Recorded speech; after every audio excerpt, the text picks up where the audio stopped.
Bueno, gente, después de la pausa, sí, siguiendo acá con nuestra línea de razonamiento frente a lo que es el asma, ¿sí? Entonces, para justamente que vayamos estructurando una línea de razonamiento, yo les tiro inicialmente, sí, a título de base literaria, sí, lo que es la definición del asma. Entonces, la primera cosa que ustedes tienen que entender son palabras de la definición del asma, ¿sí? Una de las principales justamente va a ser que es una enfermedad obstructiva crónica, ¿sí? Que es reversible, obstructiva crónica reversible, causada por un factor de hiperreactividad.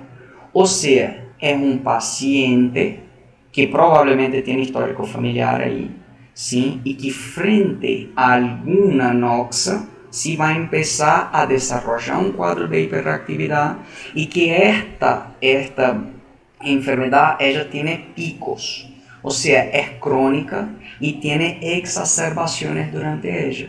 ¿Sí? Entonces por eso también es reversible, porque las exacerbaciones nosotros podemos tratar el paciente pasar un tiempo en reminente y sí, un tiempo de no crisis. Entonces tratando acá de poner las diapos para que ustedes entiendan mejor, nosotros tratamos de una enfermedad inflamatoria crónica. Guarden bien este dato: inflamatoria crónica, ¿sí?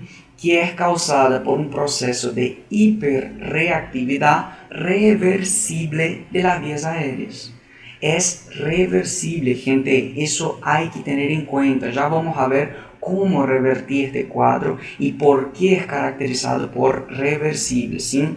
Y es hiperreactividad, o sea, que va a llegar en general, como vamos a ver, los procesos atópicos son los principales causadores de la exacerbación del asma. Entonces nosotros vamos a ver que a partir de una noxa de estimulación de producción de citocinas proinflamatorias, por ejemplo, nosotros vamos a empezar a desarrollar esta hiperreactividad conjuntamente con un cuadro inflamatorio. ¿Sí? Y guarden estas palabras: inflamatorio, crónico, hiperreactividad, irreversible. ¿Por qué? Porque en el momento de tratar el paciente, del manejo del paciente, estas palabras son de extrema importancia tenerlas entendidas.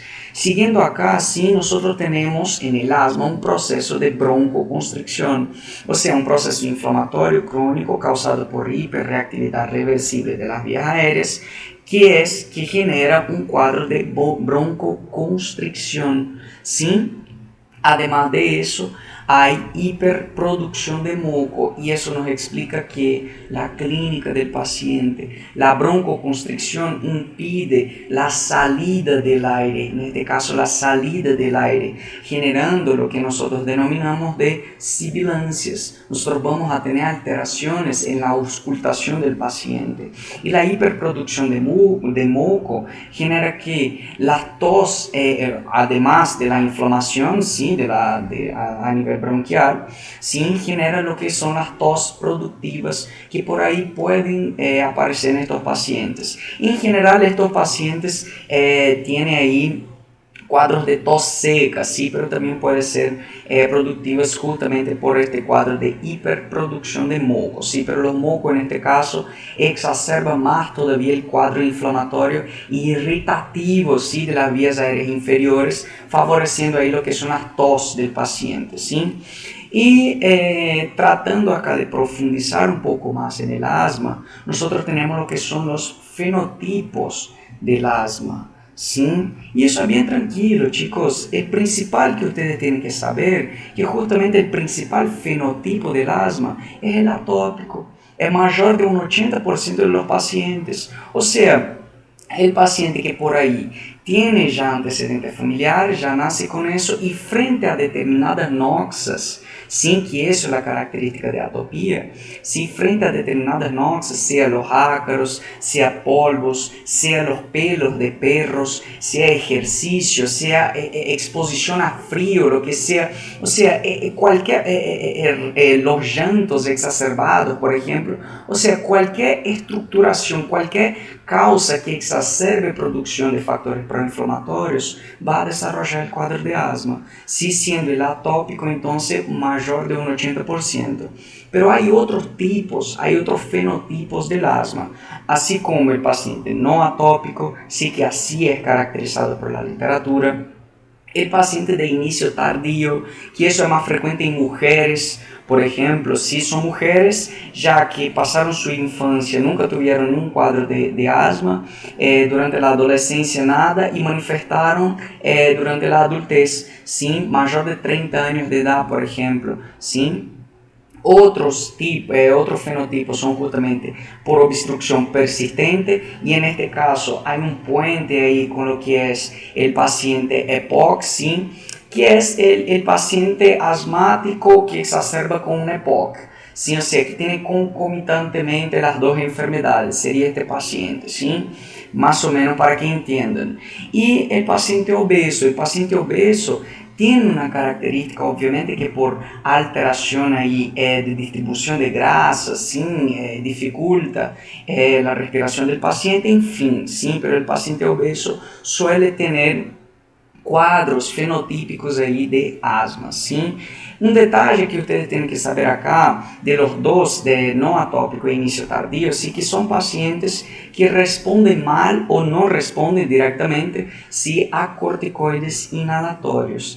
Em geral, como nós vamos a ver, o principal fármaco de mantenimiento de tratamiento del paciente asmático es el corticoide inhalatorio. Todos piensan que es el broncodilatador de corta acción, pero estoy hablando no fármaco de rescate, broncodilatador, pero siempre de mantenimiento. Nosotros tenemos que utilizar los corticoides inhalatorios. ¿Por qué? Porque acá nosotros vamos a la base.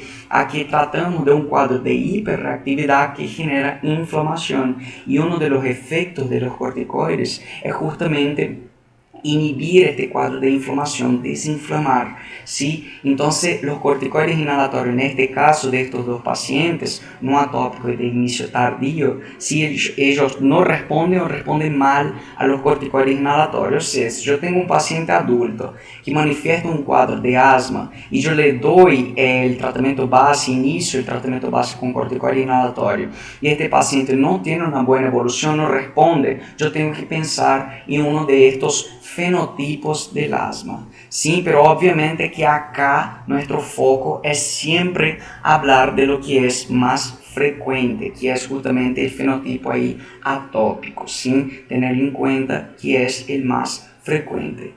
Siguiendo acá, sí, hablando del asma, solo a título de paréntesis, acá abrimos un paréntesis, que hay por ahí los exámenes suelen preguntar frente a un paciente que hace ejercicio, ¿sí? Si él puede o no realizar ejercicio físico, por ejemplo, y frente a pacientes embarazadas, ¿cómo trato a estas pacientes en general? ¿Sí? Entonces el paciente que hace ejercicio, el paciente tiene que ser estimulado, sí, a realizar ejercicio. ¿Por qué? Porque hay estudios que comprueban, ¿sí? Que yo aumento la capacidad pulmonar total del paciente. Y además de eso, los estudios estimulan lo que son los ejercicios aeróbicos, ¿sí? Y principalmente ejercicio en que el paciente pasa también mucho tiempo en apnea, por ejemplo, natación, que el paciente pasa algunos tiempo en apnea y eso solo favorece que cuando el paciente exacerba el cuadro de asma, ¿sí? Él consigue controlar mejor esta exacerbación, entonces el paciente de cierta forma gana tiempo para iniciar el tratamiento, ¿sí? Entonces cuando hablo de ejercicio físico, la idea es antes de empezar el ejercicio físico, el paciente realizar un calentamiento ahí, sí, un trote o estirarse, lo que sea, ¿sí? Justamente para ir estimulando el cuerpo a entrar en este proceso de ejercicio. Y eso tiene que ser acompañado ahí de fármacos antes de empezar el ejercicio, que por ahí el indicado son los LABAs, ¿sí? Que es justamente los broncodilatadores de larga acción, ¿sí? El long action, ¿sí? Y las embarazadas, nosotros tenemos una paciente que está embarazada, ya era una paciente asmática, ¿sí? Se embarazó y durante el embarazo la paciente tuvo una crisis asmática. ¿Qué hago con esta paciente? La trato como si no esté embarazada, o sea, la trato normal. Si la paciente já tomava um broncodilatador de larga acción, ¿sí? Conjuntamente con un corticoide inhalatorio, la paciente va a seguir con el mismo tratamiento. Sí, nada más que hay efectos adversos cuando se exacerban ahí la utilización de los agonistas, los broncodilatadores de larga acción y de corta acción cuando son utilizados por muchas veces. Sí, entonces hay que tener cuidado con eso nomás, pero la literatura mismo nos indica tratar a la paciente como si no esté embarazada. Entonces eso a título de paréntesis, sí, para que tengan en cuenta eso, seguimos acá nuestra línea de razonamiento ahí del asma. ¿Cómo sería el cuadro clínico frente a este paciente? Entonces, gente, un paciente, piense bien, un paciente que tiene inflamación de las vías aéreas inferiores, hiperreactividad, producción de moco, ¿sí? Entonces, que el aire no entra bien es un patrón obstructivo, entonces el aire no entra bien. Yo sé que hay el volumen respiratorio, el volumen residual está aumentado, entonces dificulta la salida de este aire también.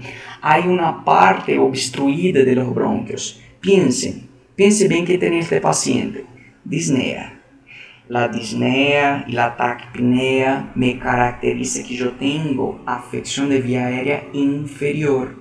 El paciente tiene, en este caso, dificultad en respirar. ¿Por qué? Porque el aire entra mal y sale mal. ¿Sí? Principalmente sale mal, porque justamente es un cuadro caracterizado por la expiración. ¿Sí? Entonces la disnea sería un signo clásico ahí del asma. Otra característica sería en la auscultación. Yo auscultaría las sibilancias. ¿Por qué? Porque hay una obstrucción de los bronquios. El aire que está pasando más, digamos, comprimido ahí. Entonces genera una mayor dificultad de salida de este aire. ¿Sí? Entonces presenta sibilancias. Además de eso, la tos crónica, como les dije, es un proceso de hiperreactividad y con producción de moco. El hiperreactividad genera un cuadro inflamatorio, entonces estimula las terminaciones nerviosas para estimular el centro de la tos. ¿Sí? Así como también la producción de moco, el moco inflama, irrita la mucosa bronquial, también estimulando esta tos. En general es una tos seca. Sí, puede ser con expectoración, pero en general es una tos seca. ¿Está bien? ¿Pero por qué? Porque hay moco prendido ahí en las vías aéreas inferiores, en los bronquios inferiores, que están estimulando la tos del paciente. Entonces, hay esta tos con un sonido bien característico de los asmáticos, ¿sí? Además de eso, sí, por tos exacerbada, por ahí en exacerbaciones del asma, el paciente puede sentir ahí dolor torácico, sí, malestar torácico, pero en general cuando el paciente exacerba demasiado, ¿sí?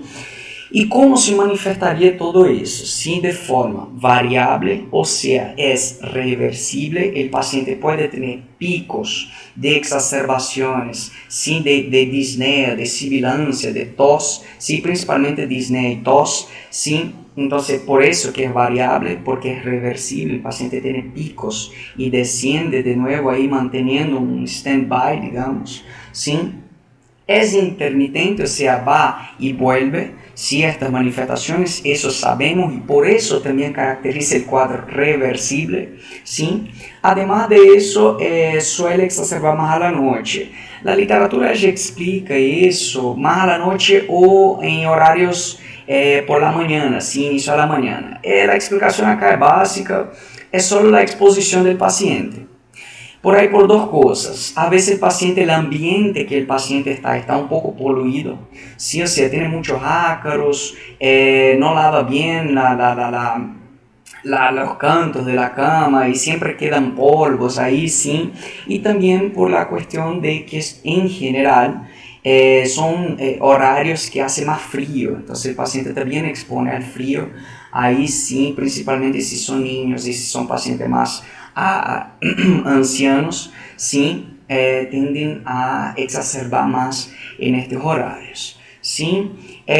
Y por ahí hay disparadores, o sea, el paciente sabe si se expone a los pelos de gato, por ejemplo, a pelos de los peluches, a ácaros, al frío, al ejercicio, lo que sea, ¿sí? El paciente sabe que va a empezar a manifestar con todo eso. Obviamente que yo estoy hablando de un paciente que ya fue diagnosticado con asma. Si me llega un paciente con estas características clínicas por primera vez, yo también tengo que pensar en asma. Sí, obviamente que siempre dentro de un contexto clínico de que el paciente es un niño de 10 años de edad, sí, que por primera vez llega con un cuadro de disnea, tos crónica, sí, de tanto toser, el paciente refiere y que tiene un malestar torácico. Cuando y él dice que fue justamente, y eso es a la noche, sí, su mamá o su papá también ya son diagnosticados asmáticos. Eso es a la noche, sí, fue justamente cuando fue a dormir.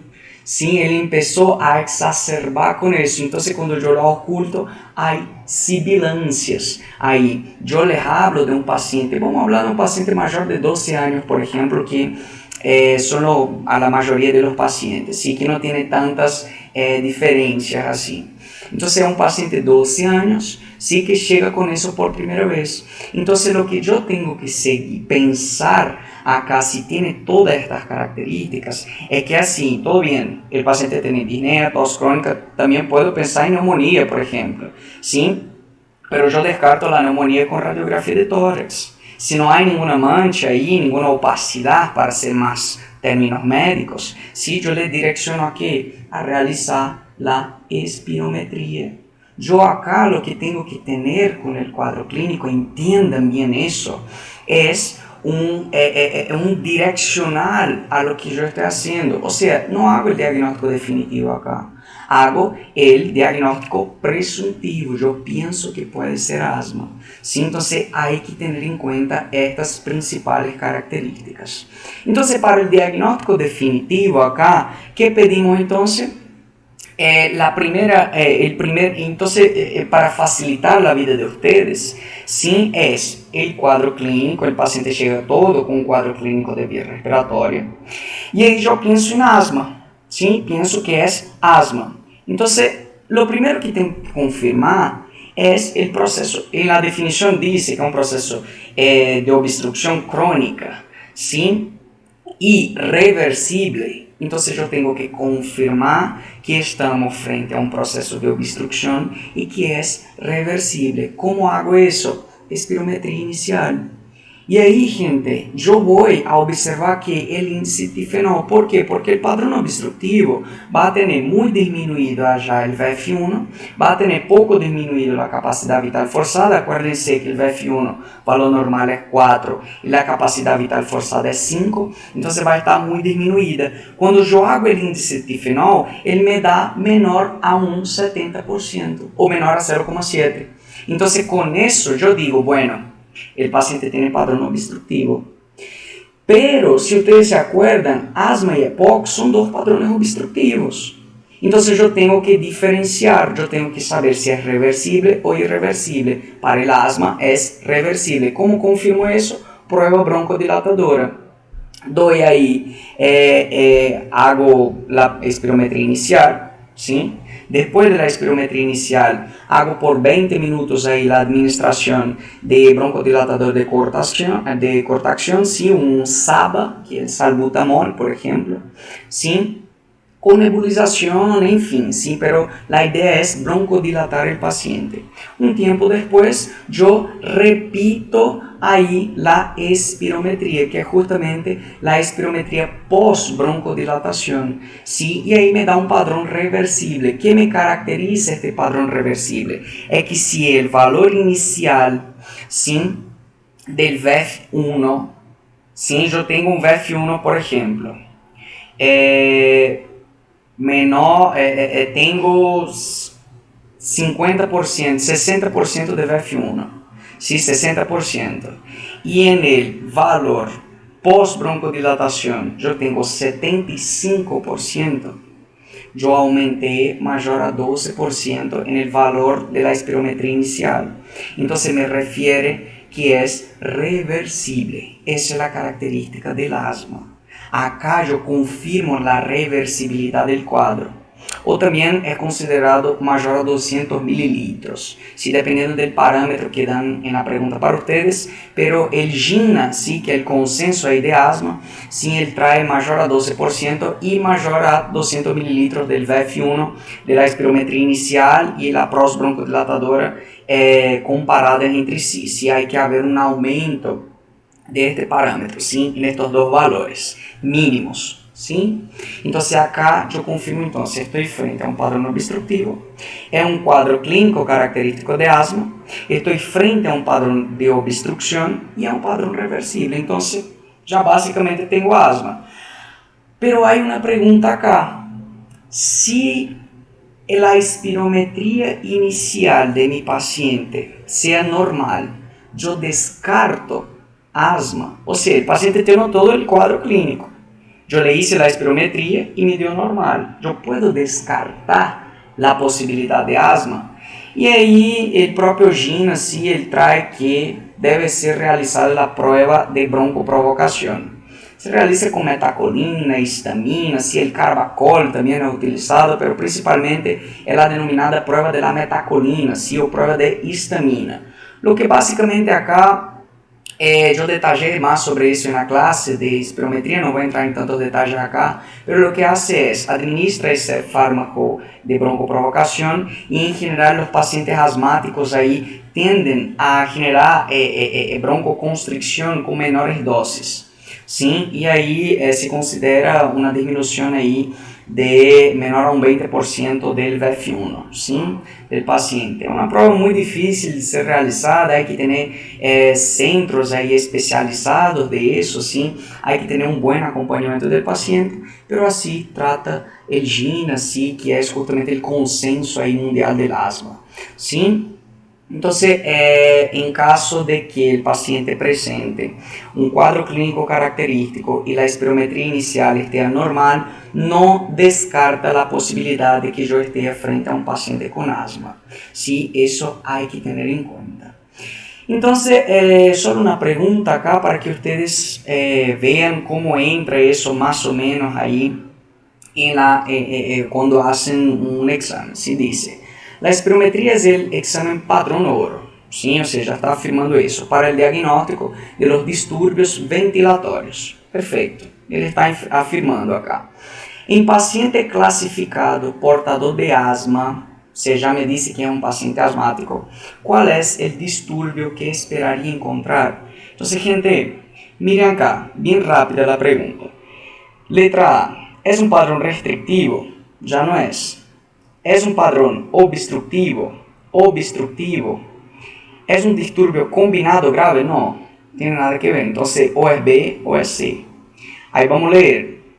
La B dice: disturbio ventilatorio obstructivo, hasta acá todo bien, con respuesta al uso de broncodilatador. Letra C, disturbio ventilatorio obstructivo sin respuesta al uso de broncodilatador. Entonces, ¿qué marcaría, gente? Letra B. ¿Sí? ¿Por qué? Porque sí es obstructivo y es reversible, como dije anteriormente para ustedes. Yo hago la respuesta broncodilatadora y me caracteriza que él es positivo para la respuesta broncodilatadora. O sea, es reversible. Entonces la letra B estaría correcta acá. Pregunta fácil, sí, y para responder rápido. Sigamos acá. Cuando hablo de tratamiento de mantenimiento, ¿sí? Ustedes se van a dar cuenta que en el asma hay un paso a paso en el GINA. Yo puse el dibujo, ¿sí? En el material de ustedes, pueden ver el dibujo, pero preferí dividir acá en tabla, ¿sí? Para mí me parece más didáctico eso. Pero el GINA 2019-2020, ¿sí?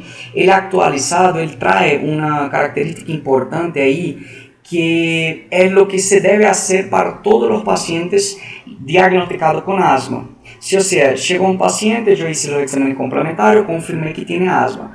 ¿Qué debo hacer para todos los pacientes, independiente de cuál sea la clasificación de mi paciente? Entonces, la primera cosa es la adherencia al tratamiento, ¿sí? O sea, tengo que ver si este paciente está usando la medicación, si está usando de forma correcta, ¿sí? Eso es de suma importancia.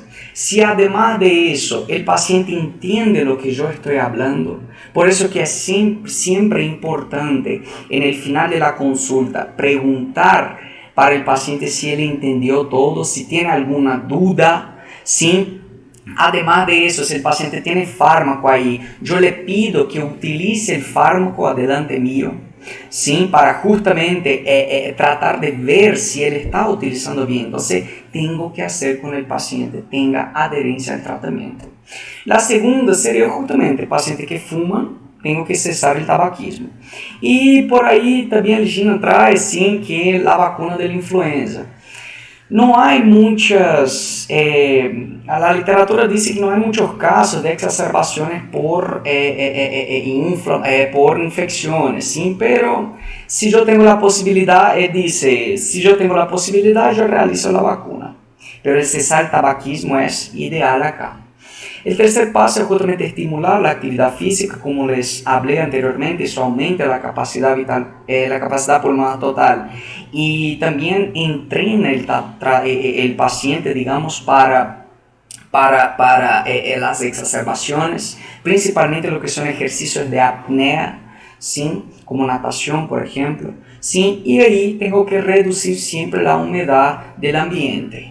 Sí, el ambiente del paciente tiene que estar con temperatura adecuada, siempre todo limpio, sí, eso sería el ideal, sí, esos 4 pasos como que sería el ideal mostrado ahí por el GINA, sí, nosotros sabemos que es difícil obtener eso, pero hay un aumento acá los estudios comprueban, sí, que con eso yo consigo controlar mejor mi paciente. Y ahí, gente, hay otros estudios también que comprueban ahí que la inmunoterapia, sí, subcutáneo, sublingual, que son estudios nuevos, sí, ella también está siendo utilizada, pero eso sería más direccionado al paciente, al médico especialista, sí, él sabe lo que hacer y eso sería más indicación para él mismo, sí, en fin. Y la idea entonces acá es entender, ¿no? Teniendo esta realización de estos 5 pasos para todos los pacientes, ¿sí? Yo voy a clasificar ahí mi paciente, después nosotros vamos a ver las características de cada uno, pero yo tengo 5 pasos ahí en el GINA, ¿sí? Entonces tengo que clasificar mi paciente acá. ¿Cómo lo clasifico acá? Sería, yo intenté resumir lo máximo posible acá, sí, obviamente que hay más detalles, pero yo intenté sacar las principales características para facilitar ahí el entendimiento del tratamiento de este paciente. Entonces nosotros lo clasificamos y a partir de eso lo tratamos. Entonces, ¿cómo lo clasificaríamos? Para el paso 1, para elegir el paso 1, yo tengo un paciente con características de síntomas, o sea, exacerbaciones nocturnas o diurnas, ¿sí? Menor a 2 veces por mes, ¿sí? El paciente tiene una exacerbación a cada 4 semanas, digamos. Tiene disnea a cada 4 semanas, ¿sí? Pero son cuadros espontáneos. Está en casa y exacerba este cuadro de él una vez por mes, por eso que digo a cada 4 semanas, ¿sí? Entonces son menor a 2 veces por mes, yo entro con el tratamiento del paso 1. Si el paciente tiene síntomas mayor o igual a 2 veces por mes, pero, y eso es una característica que da el GINA muy bien, pero no son diarios. O sea, es uno por semana, uno a cada 7 días, o uno a cada 3 días, o uno a cada 2 días. ¿Sí? No son diarios, no son cotidianos, ¿sí? Pero son mayor o igual a 2 veces por mes. Yo inicio con el paso 2. El paso 3 dice síntomas casi diarios. O sea, en 2 días, por ejemplo. El anterior yo les dije en 2 días, pero es hoy, pasado mañana y después en una semana. Así, siempre, no es 2 días, porque ahí serían casi diarios. Hay que tener en cuenta estas terminaciones. O si el paciente despierta ahí a la noche, sí, con un cuadro de exacerbación asmática por mayor o igual a 1 vez por semana. Si mayor o igual a 1 vez por semana el paciente exacerba a la noche el cuadro, ¿sí? Ahí yo entro con un paciente con paso 3. El paso 4 sería síntomas casi diarios, ¿sí? Casi todos los días, ¿sí? Uno seguido del otro, despierta también ahí mayor a 1 vez por semana. Es la misma cosa del paso 3, si ustedes se dan cuenta, pero la característica acá es que él tiene una función pulmonar reducida. Yo acabo de marcar la espirometría, o si el paciente ya es acompañado, por ejemplo, con el peak flow, que vamos a hablar posteriormente sobre eso, ¿sí? Con el pico flujo, acá el paciente va a ser considerado ahí una función pulmonar reducida. Y el paso 5, gente, es cuando el paciente exacerba. El paciente exacerbó, es paso 5. ¿Y ahí qué tengo que hacer con este paciente? De 5 a 7 días, tengo que dar corticoide oral, ¿sí? En asma descontrolada. Es básicamente eso que dice el GINA. ¿Sí? En resumen, es eso. Entonces, hay que saber estas características. Hay que saber eso. Para el examen, hay que saber eso. ¿Sí? Vamos a seguir acá. Entonces, ¿cómo trataría estos pacientes? Ya clasificando cada uno. Clasifiqué, ahora trato. Paso 1, alivio, doy. Eso es indicación del GINA. Si quiero rescatar el paciente en las exacerbaciones, siempre hay inicio, como vamos a ver en la crisis, si el inicio es un broncodilatador de corta inicial con corticoide inhalatorio y nebulización. Sí, si el paciente exacerbó. Pero la idea de entender acá, entiendan bien eso, ¿sí? Estoy hablando de tratamiento de mantenimiento, gente. Es mantener el paciente. Ya diagnostiqué, ya saqué el paciente de la crisis y el paciente ya está diagnosticado, entonces voy a mantener el tratamiento. Lo clasifico a este paciente en paso 1, 2, 3, 4, 5. Dependiendo de eso, sigo el tratamiento de mantenimiento en estos pacientes para evitar exacerbaciones, ¿sí? Y evitar complicaciones en el paciente. Entonces yo clasifiqué el paciente paso 1 o de alivio. Administro corticoide inhalatorio, que puede ser la budesonida, o un LABA, ¿sí? Más un LABA, perdón, ¿sí? Que es un broncodilatador de larga acción. Y ahí está un ejemplo, el formoterol. ¿Sí? Y la idea es que estos fármacos juntos se usan cuando sea necesario. O sea, el paciente va a hacer ejercicio, administro. El paciente despertó una vez a la noche, realizo eso. El paciente tiene menor a 2 veces por mes, ¿sí? Acuérdense que eso es lo que caracteriza el paso 1. Administro ahí cuando el paciente exacerbe, ¿sí? O sea, cuando sea necesario. El paso 2, corticoide inhalatorio. Ahí, en este caso, gente, así. Yo siempre tengo que evitar aumentar, eso es una característica muy específica del GINA. Yo tengo que evitar aumentar las dosis de los fármacos. En cuanto yo consiga mantener las dosis o aumentar poco las dosis del paciente, yo tengo que hacer eso. Entonces la idea del paso 2 es utilizo corticoide inhalatorio, como les dije, la principal droga de mantenimiento del paciente, porque es un cuadro inflamatorio reversible. y todo se basa en el proceso inicial de hiperreactividad, que es inflamación posterior. Entonces es igual a un árbol. Si yo le corto la raíz del árbol, yo saco todo el árbol. Y la raíz acá sería que el proceso inflamatorio. Entonces yo doy corticoide inhalatorio, en este caso ya en bajas dosis. La budesonida en bajas dosis, ¿sí? Y la idea acá es no utilizar, ¿sí? Combinado. Yo intento mantener el paciente con eso, ¿sí?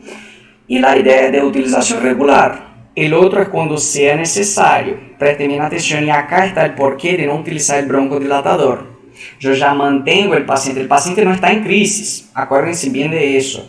El paciente no está en crisis, está mantenimiento, repito eso 1000 veces. Entonces yo evito la inflamación en este paciente con dosis bajas de corticoide inhalatorio, no genero tantos efectos adversos porque es inhalatorio y consigo mantener mi paciente, entonces de utilización regular. Para que ustedes tengan idea de dosis, yo puse ahí dosis baja de la budesonida, por ejemplo, sería de 200 a 400 microgramos día. Sim, gran detalle que isso é para pacientes maiores ou igual a 12 anos de edad.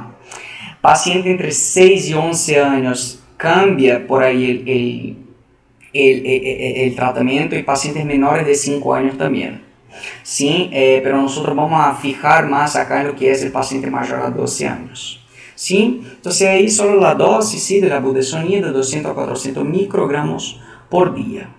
Entender que la idea también es evitar LABA, evitar broncodilatador de larga acción. ¿Por qué? Porque da muchos efectos adversos.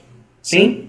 Entonces por eso doy solamente corticoide inhalatorio a bajas dosis y también evito determinados efectos adversos.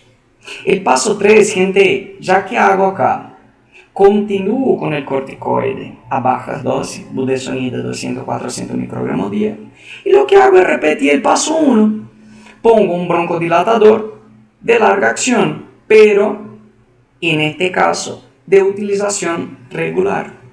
Es lo que difiere el paso 1. El paso 1 es cuando sea necesario. El paso 3 ya es de utilización regular. ¿Sí? Sigamos acá. El paso 4, que ya es el paciente que despierta a la noche, por eso, que ya tiene una peor calidad de vida. ¿Yo qué hago? Doy corticoide inhalatorio, ya aumento la dosis. Ahora ya doy dosis media, 400 a 800 microgramos por día de la budesonida, sumado al broncodilatador de larga acción, al formoterol, por ejemplo. ¿Sí? Perfecto, y eso también de utilización regular para este paciente. Clasifiqué, voy a tratar. Y por último, exacerbó, dosis alta de corticoide inhalatorio, acá aumento la dosis, mayor a 800 microgramos por día, más formoterol, por ejemplo, que es un broncodilatador de larga acción. Nada más que en este caso también es de uso regular. Entonces, gente, más resumido que eso no da. Sí, yo realmente intenté resumir lo máximo posible acá. Hay más detalles sobre eso, ustedes pueden profundizar en el material, ¿sí? Pero esto sería el grueso de todo. Entonces, y un detalle que el GINA trae, ¿sí?, es que en este caso de pacientes mayores a 12 años que llegan con exacerbación, o sea, el paso 5, yo tengo que indicar el paciente, ya no es más tanto para el clínico general, ¿sí? Yo tengo que sí o sí indicar este paciente al especialista, porque el especialista va a ver ahí, ¿sí?, los inhibidores, los anticolinérgicos, ver si administra algún fármaco controlado para el paciente, como por ejemplo el anti-IgE, anti-L4, anti-L5, ¿sí?, para evitar este proceso de hiperreactividad. Él va a estudiar con mucho más detalle este paciente. ¿Sí? Perfecto. Entonces, gente, solo a título acá, ¿sí?, o sea, terminando acá el tratamiento del mantenimiento, ¿sí? Nosotros tenemos, para que no se confundan, ¿sí? Nosotros entonces clasificamos, diagnosticamos a nuestro paciente de asma. No estoy hablando de crisis asmática, estoy hablando de un paciente que fue diagnosticado y tiene que ser tratado de forma crónica, ¿sí? Que ahí es clasificar, adecuar el tratamiento. Y ahora nosotros tenemos que clasificar el control del paciente. O sea, si mi paciente está controlado o no está controlado con el tratamiento que está siguiendo. ¿Cómo hago eso? Con 4 preguntas. El paciente tiene actividades limitadas. O sea, el paciente sale a trotar, corre 20 metros, 10 metros y ya tiene exacerbaciones. ¿Sí o no? La respuesta es sí o no. El paciente utiliza más de 2 veces por semana el broncodilatador de alivio, o sea, en este caso, mira, broncodilatador de alivio. ¿Cuál es el broncodilatador de alivio? El de corta acción, salbutamol, por ejemplo. ¿Sí? En este caso, él va a utilizar a cada exacerbación. ¿Sí? El paciente utiliza eso más de 2 veces por semana. ¿Sí o no? El paciente tiene síntomas nocturnos o el paciente tiene síntomas diurnos mayor a 2 veces por semana. A partir de estas 4 preguntas, yo voy a obtener un sí o un no. Si yo tengo ningún sí de eso, intenté poner así para que entiendan, ¿sí? O sea, si ninguna de estas respuestas sea positiva, porque es todo mal acá, o sea, tiene actividad limitada, sí, es mal. Utiliza broncodilatador de alivio mayor a 2 veces por semana, sí, es mal. Y así, concomitante, sí. Si no hay ningún sí, si toda la respuesta para estas 4 preguntas sea no, yo considero asma controlada. Si por lo menos hasta 2 de estas respuestas sean positivas, o sea sí, yo digo que tiene parcialmente controlada. Y si 3 o 4, por las 4, sí, mayor o igual a 3, son 4. Si es sí, también yo considero un asma descontrolada.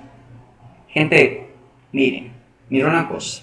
Vamos acá, respiren profundo. Yo no estoy hablando de crisis asmática. Yo estoy hablando de un paciente que fue diagnosticado con asma. Ya vimos cómo se diagnostica. Yo intenté poner el tratamiento de mantenimiento en este paciente y el tratamiento no funciona.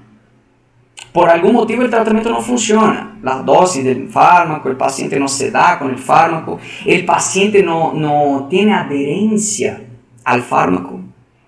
El paciente fue mal direccionado a la utilización del fármaco. El paciente vive húmedo. ¿Sí? Entonces tengo que ver, clase, no confundan eso. Yo tengo que ver si este mantenimiento está controlado. ¿Cómo lo hago eso? Con estas 4 preguntas, que clasifico controlada, parcialmente controlada y descontrolada, a partir de la positividad o negatividad de cada una de estas. Siguiendo acá, gente, ustedes tienen que entender, para cerrar el cuadro acá, para cerrar, tienen que entender. Paciente usa droga de forma mal adecuada. O sea, el paciente tiene adherencia al tratamiento. Yo le expliqué bien. El paciente tiene duda en utilizar el fármaco. El paciente sabe las horas de utilizar el fármaco. Sabe que es para utilizar regularmente. El paciente sabe que tiene que limpiar el lugar de dormir. Tiene que evitar el humo, tiene que evitar el frío. ¿Sí? La idea es esa. Y otra cosa que tienen que entender, la técnica del tratamiento está adecuada. ¿Sí? En fin, ¿sí? El ambiente adecuado, todas estas características de adherencia al tratamiento. Quiero que ustedes vean este video acá para que entiendan mejor eso. ¿Sí? Voy a intentar poner acá. Ahí. Justo del Dr. House, sí, él nos enseña eso. Miren. My asthma. They said they'd fix it, but it didn't make any difference. Dijeron que iba a curar, ¿sí? Pero no hace diferencia ninguna, eso dice. Sí, está en portugués, pero vamos. At all. Well, Dice, bueno, a veces los médicos también suelen errar, ¿no? Sometimes Vamos a ver. doctors make mistakes. Anna, you need to try it. Ahí dice, vas a intentar más veces hasta que esté sana, ¿sí? Twice as hard to fix them. Oh, él tiene una charla con la paciente ahí. Are you using your inhaler? Ahí él pregunta, ¿está utilizando el fármaco? ¿Está utilizando, en este caso, bombina, el salbutamol? ¿Sí? O sea, todo el tiempo, ¿cuántas veces? Full ¿Sí? time, go through one a week. Dice, sí, es uno por semana, o uno a cada semana. Entonces tenemos un paciente ahí que, paciente paso 3, ¿sí? Paso 2, paso 3. Ahí dice, ¿estás segura que está utilizando bien? Mira, la adherencia al tratamiento, gente, acá eso es muy importante. You sure you're using it right? Do I look like an idiot? No. Why don't you show me how your inhaler works? Ahí dice, ¿por qué no me enseñas, o sea, por qué no me decís cómo utilizar el fármaco? Y eso le estaba diciendo de la adherencia. Miren,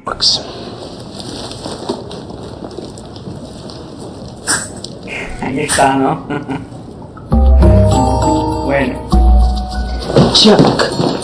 la idea no es tratar al paciente así, ¿no? Pero la idea en este caso sería posteriormente adherir el paciente al tratamiento, ¿sí? Entonces, perfecto. Siguiendo acá, gente, hay otra clasificación en el paciente ya con el asma diagnosticado. No estoy hablando crisis, diferencio bien eso acá, ¿sí? Que es la clasificación de gravedad del paciente, ¿sí? Entonces ya tratamos de clasificar nuestro paciente para el tratamiento, tratamos de clasificar para el control del tratamiento y ahora vamos a ver la gravedad del paciente. Si es un paciente muy grave, leve, moderado, muy grave.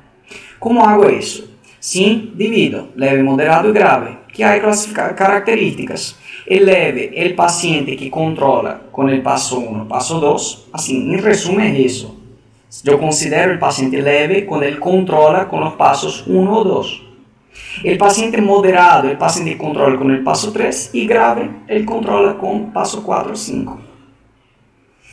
Repito, más resumido que eso, creo que no da. ¿Sí? Entonces, solo un detalle acá, si se considera, si en caso de que yo mantenga el tratamiento del paciente por 3 meses y él sigue controlado, o sea, yo hago las 4 preguntas y las 4 preguntas sean no, si sean negativas, yo puedo reducir el paso. Por ejemplo, tengo un paciente de gravedad moderada, o sea, él controla con paso 3, y durante 3 meses este tratamiento sigue controlado. Entonces yo puedo disminuir al paso 2, ¿sí? Del paciente con corticoide inhalatorio a bajas dosis de forma irregular, ¿sí? Entonces la idea es esa, a partir de 3 meses puedo ir reduciendo el paso. O sea, el paciente está descontrolado, yo aumento el paso, ¿sí? Perfecto. Una pregunta acá. Paciente adulto asmático sin adecuado control de su enfermedad, aún con uso de corticoide inhalatorio en dosis baja, o sea, dosis baja, paso 2, ¿sí? Estamos ahí. ¿Cuál fármaco que debe ser asociado para mejorar el control de la enfermedad? Entonces el paciente, miren, es un paciente que era paso 2, tenía corticoide inhalatorio en dosis baja, la budesonida ya entre 200 y 400 microgramos por día. Y el paciente está no está controlado. ¿Qué hago? En el gente, ¿qué hago? Oh, mira, yo estoy subiendo al paso 3 a un paciente que no está controlado con el paso 2. Entonces estoy subiendo a un paciente paso 3. ¿Qué hago acá? Administro beta-2 agonista de acción corta, salbutamol. Administro beta-2 agonista de larga acción, formoterol. Bromuro de hipratrópio, bromuro de tiotrópio. Gente, letra B. Un LABA, larga acción, formoterol, paso 3. ¿Sí? Simple así. No hay complicación acá. Perfecto. Acá pausamos, ustedes respiran, ¿sí? Y después vuelvan al video de manejo de crisis asmática.